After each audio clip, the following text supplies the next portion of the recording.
Tembi Locke is a writer, actor, screenwriter, and producer. Her New York Times bestselling memoir, From Scratch, took the world by storm and made its way onto the big screen of Netflix, starring unbelievably gorgeous and amazing people like Zoe Saldana. And it is one of those stories, and she's just one of those people that make you pull up a chair and say, I don't know if we have time, but tell me everything.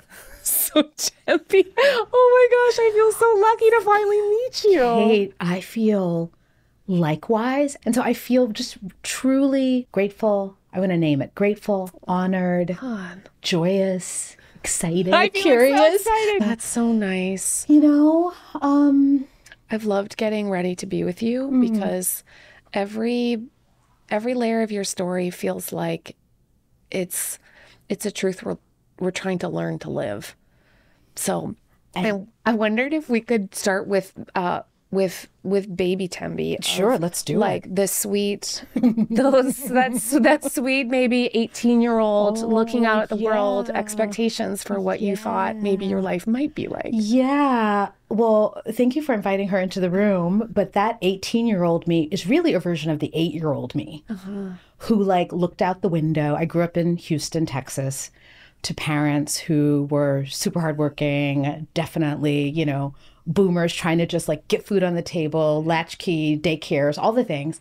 And I remember so many rides home after school or after daycare where I'd look out the window and I just thought, like, what else is out there in the world? Yeah. And so I always remember being super curious about that. And then when I got to be 18 and I'm in college, and then at 18, you know, the world is telling you to some degree, like, you're an adult now, you can make your decisions. And so I was leaned into it. And for me, what that looked like was I want to study art history, random. And the pursuit or the interest in the art history is what then led to Italy. And that's where things get really interesting. There's a funny feeling, and I wish we could just bottle it, but it's the feeling that you look at the world and you think, like, I could eat you up. When you talk about Italy, there's a combination of feeling some of that, like, young Ferrari feeling where you're like, I have no limits. At 19, I certainly didn't. I mean, yeah. But then, like, it must have just been so overwhelmingly everything, like beautiful, delicious, different. For me, and I can certainly see now, I know about myself because I am so experiential and tactile and sensorial in a certain way, that Italy was a landing spot for me to plug into all those parts of me. But I think for many people, you could substitute Italy for in a minute. You know, it doesn't have to be Italy for everyone. Yeah. Everyone can have a place that activates a fullness of life and being and excitement and curiosity and a voraciousness for life. And for me, it happened to be Italy. Yeah. And then I kind of was off to the races. Oh my gosh, I like that so much. Did falling in love then feel like being fully enveloped into like the new world through the eyes of this gorgeous man? Yes. And some of it is that two things were happening simultaneously. He then became kind of, you know, the docent.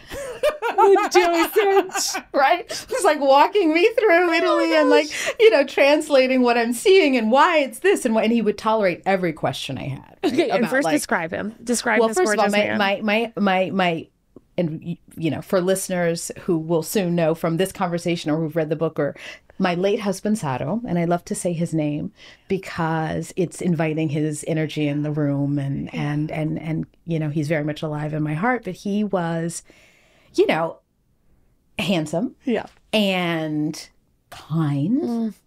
He was conversant in 5 languages. Stop. He loved poetry and politics as much as he loved like a perfect artichoke, you know, and he liked nature and he loved people. He loved how people moved through the world and thought about the world. And so I think when we met, he clearly saw something in me, right? And that, meaning he was like, this girl, and I was a girl, and I don't, I was literally just turned 20, which is not fully in your womanness. I wasn't it yet. But I think he was very curious about how I had come to be in Florence. And we met by chance, and I didn't fall head over heels immediately, but he had a kind and quality of love and patience that set us on the path of a great friendship. Yeah. That then evolved into just, the hot, steamy, everything you would imagine in an Italian chef man who loves poetry and, that kind of stuff. So I think your question about him opening me up to Italy, so that was happening. But in tandem with that, or more importantly than that, he was opening me up to love and to a way of living life, fully taking everything in. What a savorer. He was lived. It was informal, but it was ever present. Wow.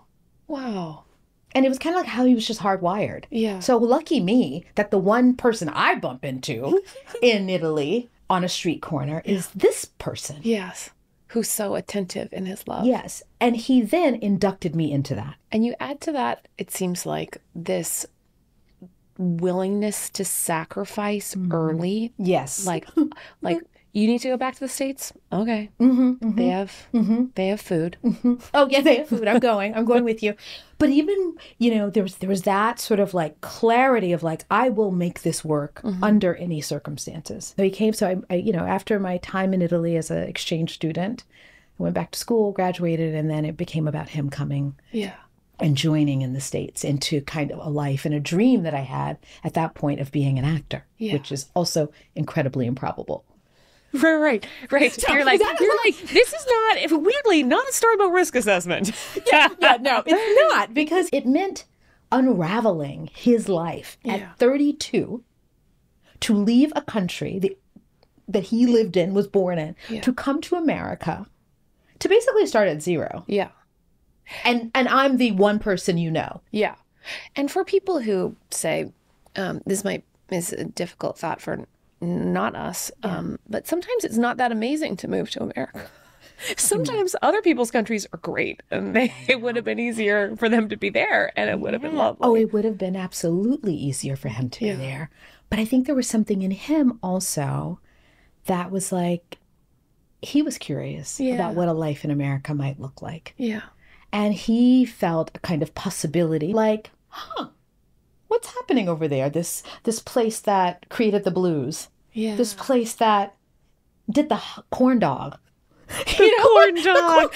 I do remember seeing a corn dog for the first time. Yeah. I was an adult woman. I think that's the thing that internationally people are always curious about the American psyche is this, it's both random and curious, but kind of innovative and exciting. And I think in some ways he'd read enough American literature. He was, he'd studied at university English. He was wanted to be a translator. Yeah. So he had read a lot of American literature, and I think was very much fascinated with this place that had everything from the Great Plains to dense cities, and could create music that was, very, very full and diverse. So coming along with me would give him a front seat to that. Yeah. Sometimes when I think about those building stages of life where two people are trying to make a life together, especially at a certain stage, and there's a certain amount of suffering that is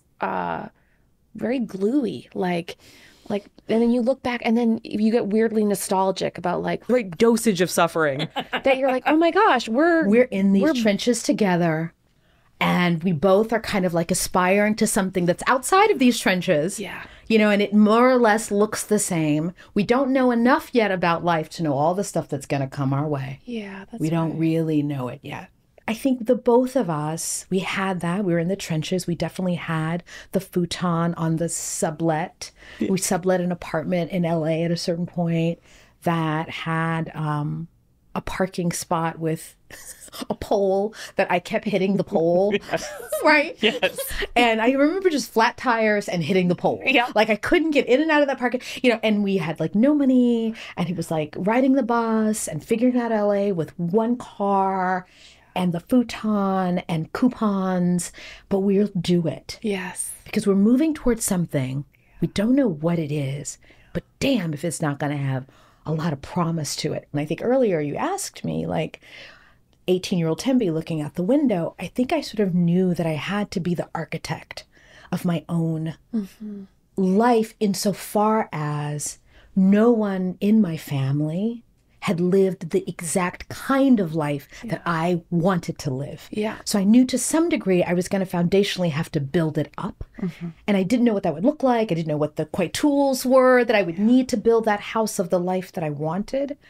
But I knew that I couldn't do that just looking at the examples that were already within my family, that the things that I could take from them were the values, the connectedness, the stick-to-itiveness, the sense of hope and optimism.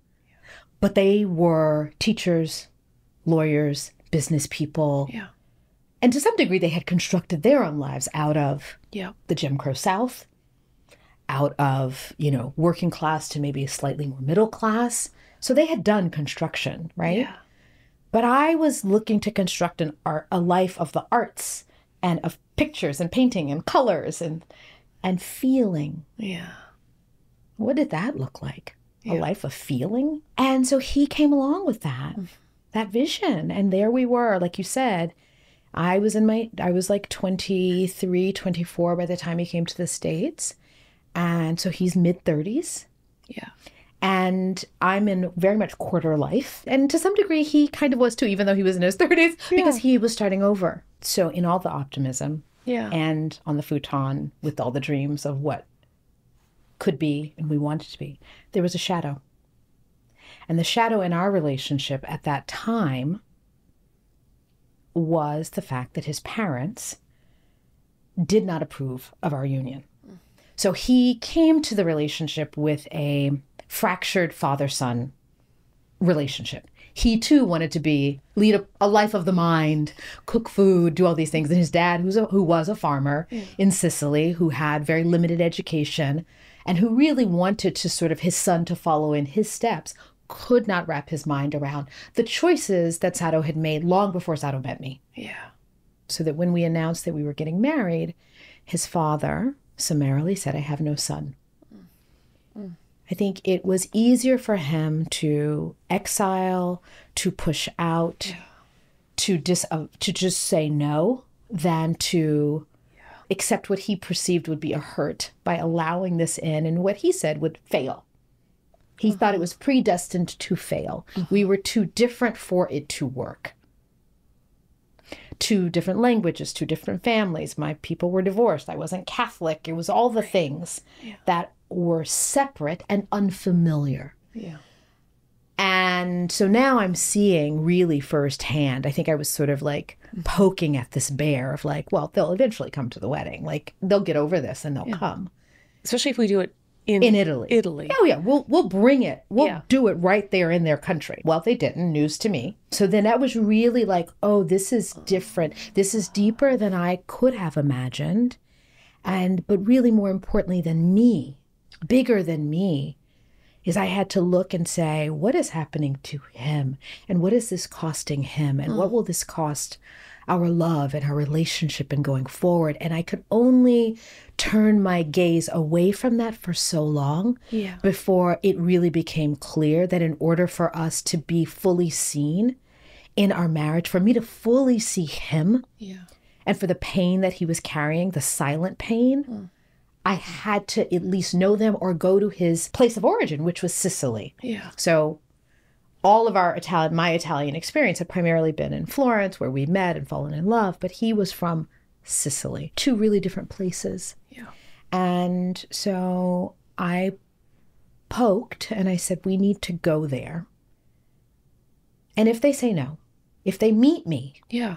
we just need to get them to meet. If it's really not in the cards, then cool. I know, but I did my part. Yeah. Then I can put my head on the pillow at night and go, well, I did my part. Yeah. So my part. But it will be 100% complete by the time that you are going to put your head on that pillow. I think so. It sounded like that level of persistence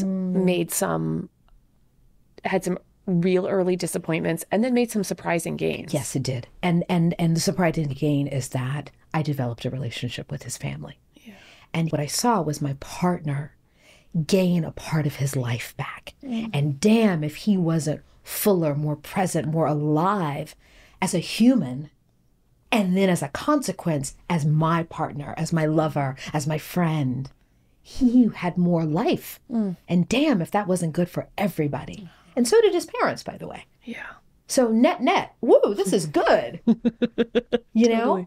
And I thought, well, good. That's our story. Like, we just had our big obstacle. I just got Sicilians to, like, accept a Black American with divorced parents who wants to be an actress. I did it. Pat me on the back. That was my hard tale that I will tell over a glass of wine at dinner. And I thought, that was my story, girl. I thought that was my story. Had no clue. It was about to get real different. It was about to get real. It was about to get real. It did. We'll just cut to the chase. He was diagnosed with a very rare sarcoma, called leiomyosarcoma. And it presented in his, in and around the area of his knee. And I'm 31 at this point. And I have a husband who now has an incurable, rare cancer. And also because of where it was located in his body, he now could not work anymore. So the dream that he had. He had so many almosts. He had so many almosts. And the almosts are really painful. Oh, yeah. And I didn't know sometimes if the grief of the cancer or the grief of the almosts were the thing that weighed on him the most. Yeah. And I've never articulated it in this way, but I think so much of his bedside living when he was going through chemo, his saying, Tembi, you go do it. You go do it, was him. Yes, being a wonderful husband who's trying to support his wife. But it was also like, I can't, so do it for both of us. Right. So his diagnosis came fast, hard, quick, deep. It was like, in my recollection, it may have been a Thursday, but let's just say it was like a Thursday, Friday. It was like, you need to bank your sperm tomorrow because we're going to start chemo on Monday. We're going to put a port in over the weekend. Man. And I was like, wait, what? I didn't know any of these words. No. What are we talking about? Yeah. And so we just were in a kind of a... Yeah. You were in an avalanche. Yeah. And also in a fugue state, but also highly functioning. It was all the things. I mean, it really will always look like a very organized woman is suddenly speaking a new language to doctors and has a calendar out and is incredibly polite. Like the fog of war looks exactly like that. That's exactly what was the fog of war. And my sister, who is, she's one of my people in the world, Attica, she is a writer. And she said, well, you're not going to remember any of this. I'm coming with you. And she was our scribe. Oh, that's at least for the first 3-4 meetings. That narrator role is a precious, exoskeleton. Yes. Yeah. God bless her. For the presence of mind to do that. I don't really know how grief works. I don't. I just know that it seems to work differently as you're trying to figure out which parts to give up and which parts to kind of pull back. And I find the push-pull between those things to be one of the most difficult kinds of wisdom that I almost only sometimes have. Like, when do you just fucking gun it?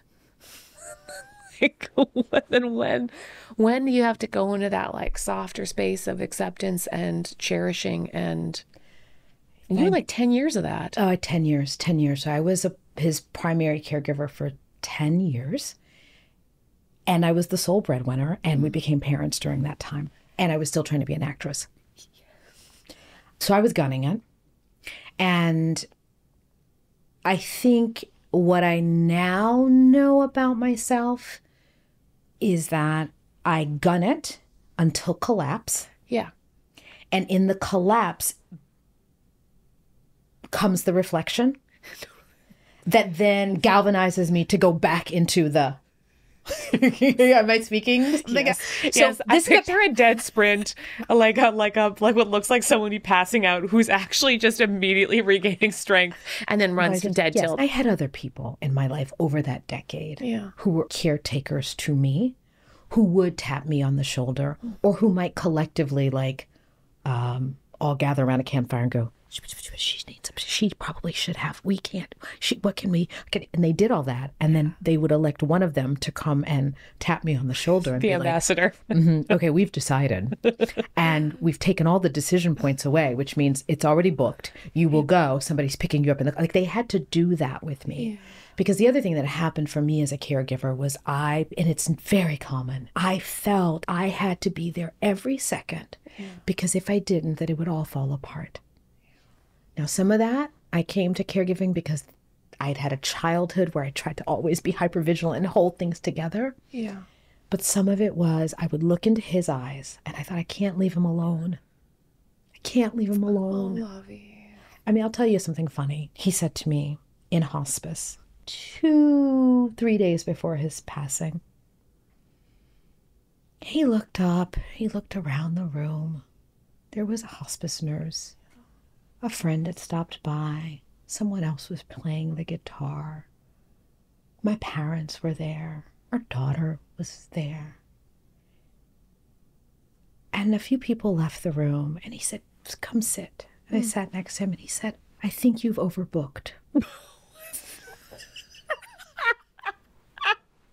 That's a really I think you've overbooked. Because in some sense, I knew he intuitively, spiritually, his body knew he was taking a solo journey. And he could also see the part of me that I knew I needed all that stuff around me to not feel alone. But that I was telling him I was doing it for him. When in part, I was really doing it for me. And he was like, if you're doing it for me, I think you've overbooked.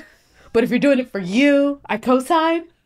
Bring the guitarist back in. Genius. Bring the guitarist back in. Yes. It's his way of saying, take a breath. We're going to do this together. So that's the capaciousness. That's the lovingness that I'd seen in Florence when I was 20 years old back then. That was another version of it at a whole different season of our lives. Yeah. In fact, the final season of his life. Yeah. When you really clearly describe all the different ways of loving that required very different resources and skills and identities, like, lover, friend, and then caregiver, and you're caregiver plus parent. I've known a few friends who've had children, adopted children in a time of like great health precarity. Mm-hmm. There's just such an intense desire for life to be fully in love with everything you've had and everything you will still have, and with the world, and with whatever you have, you want to also give. Here's the secret that I don't have to tell you, but I'll say it anyway. We are living fully until we are not. Yes. Yeah. And so, if we're fully here, then I'll be damned if we don't just lean all the way in. That's good. And that's, Yeah. So, yeah. I needed the blessing of a doctor, a person in a white coat with a profession who said, you are clear to go be parents. Thank you, doctor. Because I did need that. Yeah. I don't know. I think I would have been like, equivocating a little bit. Maybe I should, maybe I shouldn't. But he was like, no, go live your life. Let me worry about your cancer. That's good. Go be parents. Yeah. That's what you want to do. Go do it.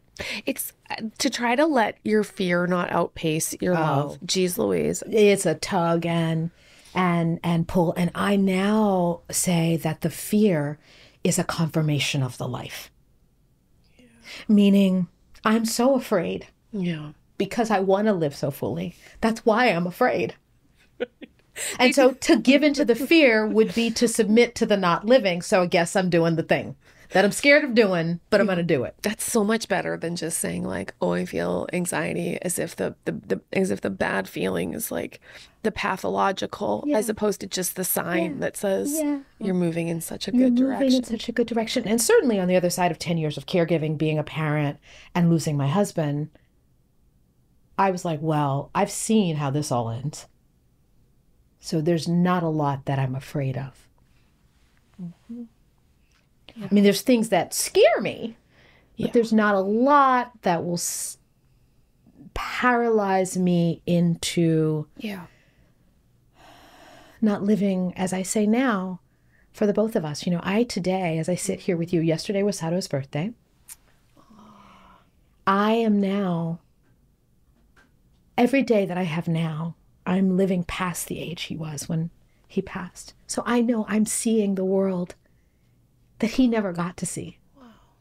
So I go, oh, like I'm into my 50s now. Like he didn't really get to do a lot of that. What's that? So I'm doing it for both of us. And sometimes knowing that gives me enough permission to go do the thing I'm scared to do. Because I'm like, well, I'm now galvanized around the purpose, the purity of purpose. Yeah, that's right. Of living for the love that we had, the love I had for him. Yeah. And that I can share that. Yeah. When you go through such a tragic loss, the retraction impulse, like the cocooning then, that normally lasts like a decade. Oh, yeah. Sometimes for the rest of some people's lives. Sure, yes. Complicated grief. Your decision to bring you and your daughter back to Saro's family and love in a different way, be a family in a different way, is one of the most like costly stories I can imagine. Yeah. Because if you're, I mean, I just picture like you're in a horrifying state of anguish. You're on an uncomfortable bed back in a foreign land where you don't get to be in charge of anything. I would imagine you want control, and I'm sure you did. Absolutely, I did. But one of the things you learn when you get to Sicily, it's God's will.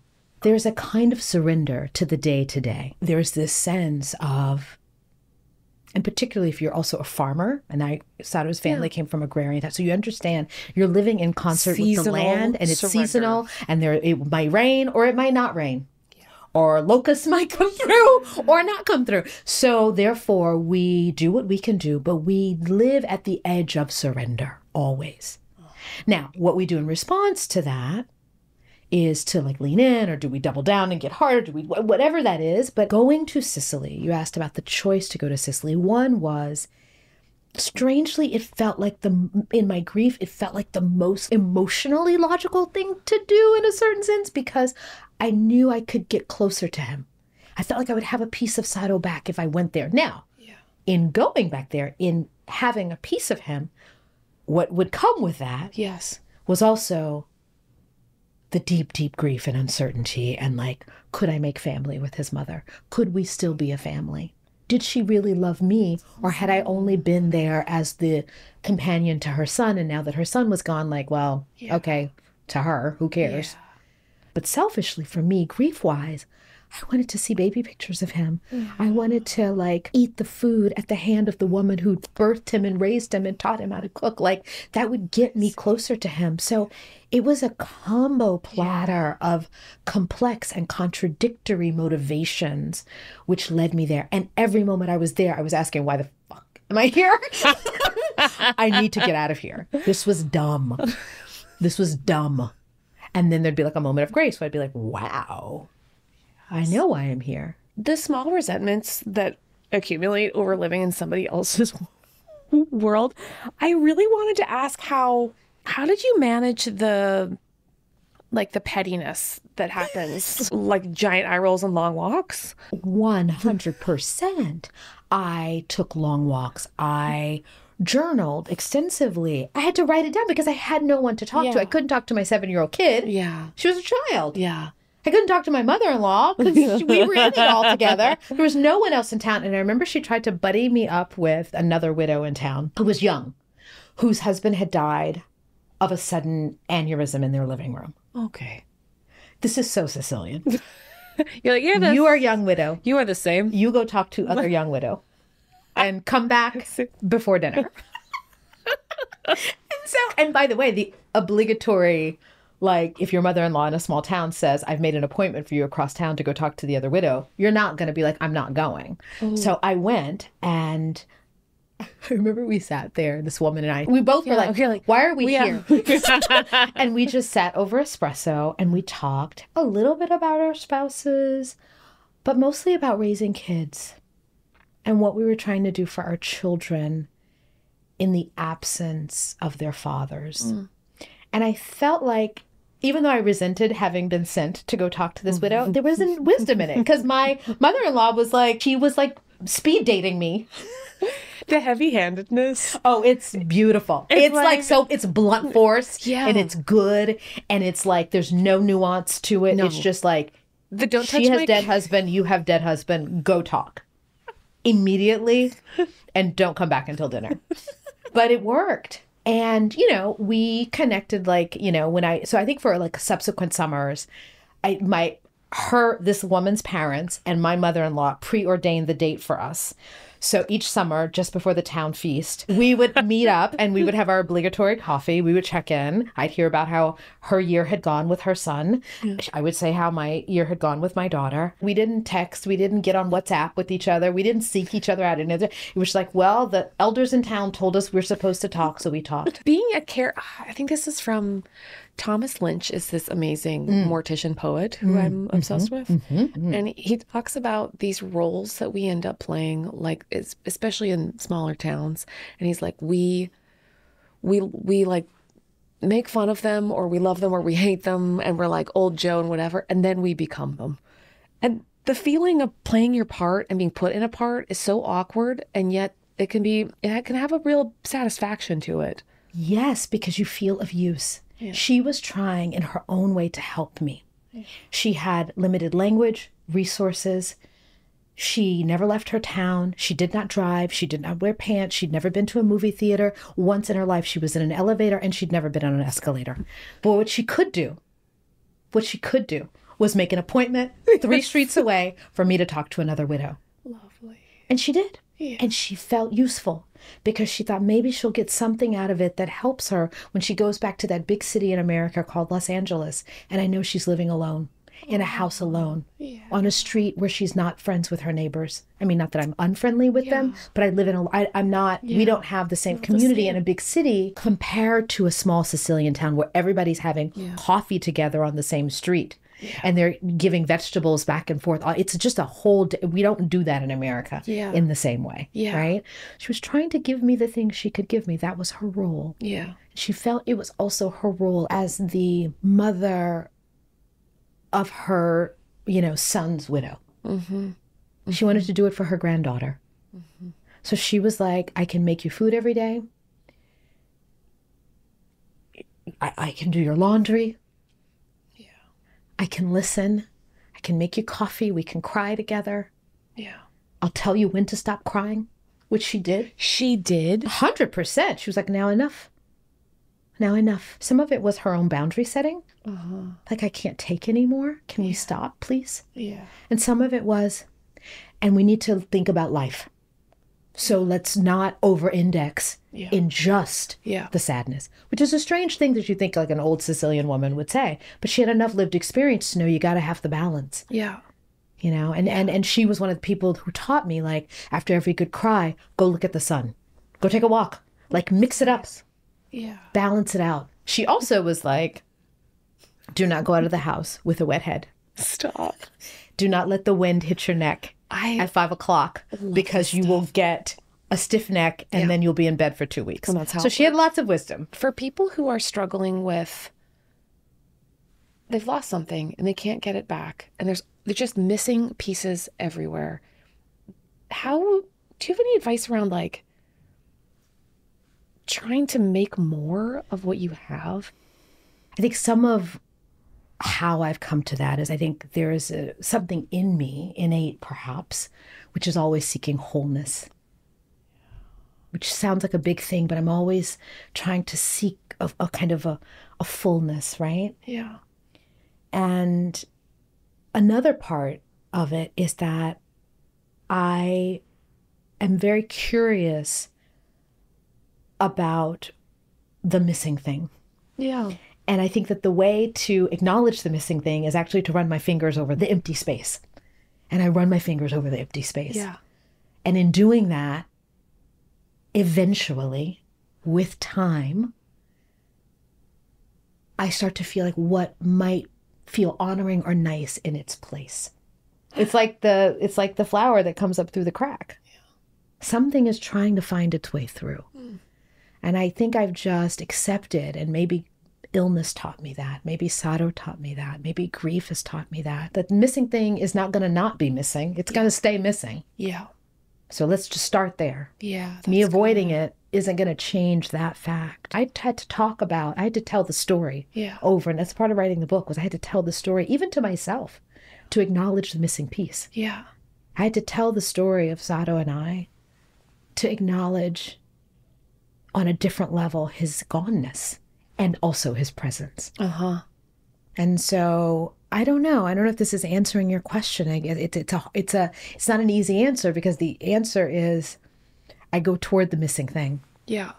And it sounds like that's the answer to the second part of the question, was like, how do you make new things? One of the big questions I had after his passing was like, well, how do I keep his, which a lot of parents have, a lot of grieving parents have. How do I keep the life of the other parent alive for the child?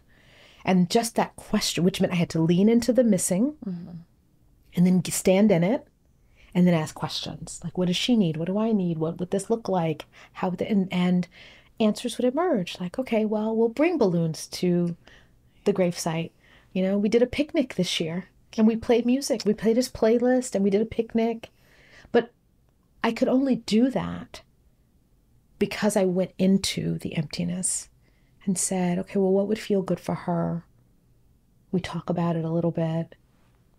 It's very imprecise. It's like life. When you were describing that, I was picturing like, you don't salt the earth. You just like seed it, You just keep, some things will grow and some things won't. But like, something new needs to grow too. Yeah. And then you really, really, with your full to the bone gratitude, stand in honor and joy of the thing that does show up. Yeah. Yeah. And I go, thank you for that bit of light. Tembi. Kate. I adore you. Thank you for this conversation. Oh my gosh. Thank you. What an honor. What an honor. I've looked forward to this moment for quite some time. Me too.